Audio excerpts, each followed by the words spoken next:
ទំនេរសរសេរចម្រៀងនិយាយពីរឿងស្នេហ៍រវាងខ្ញុំហើយនឹងនាង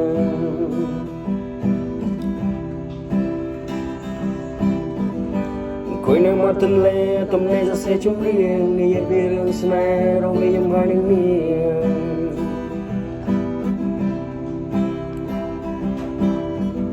អង្គុយនៅមាត់ទន្លេទំនេរសរសេរចម្រៀងនិយាយពីរឿងស្នេហ៍រវាងខ្ញុំហើយនឹងនាងចំរៀងនេះច្រៀងជូនទៅ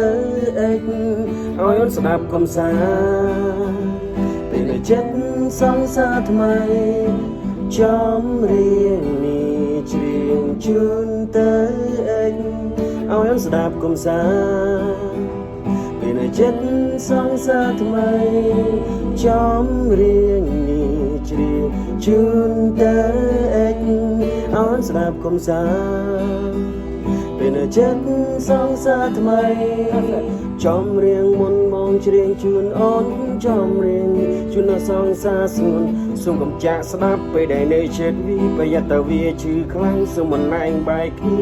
ចំរៀងមុនមកច្រៀងជូនអូនចំរៀងនេះជូនដល់សង្សារស្ងួនសូមកំចាក់ស្ដាប់ពេលដែលនៅចិត្តវាប្រយ័ត្នតែវាឈឺខ្លាំងសូមមិនណែងបែកគ្នាចំរៀងទី1បងច្រៀងជូនអូនចំរៀងទី2ជូនដល់សង្សារស្ងួនរៀងទី3អូនសំបងត្រូវគ្នា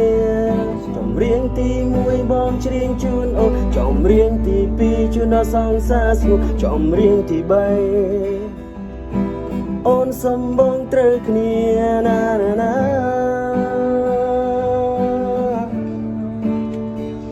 ណាណាតារេរតារេរណាណាណា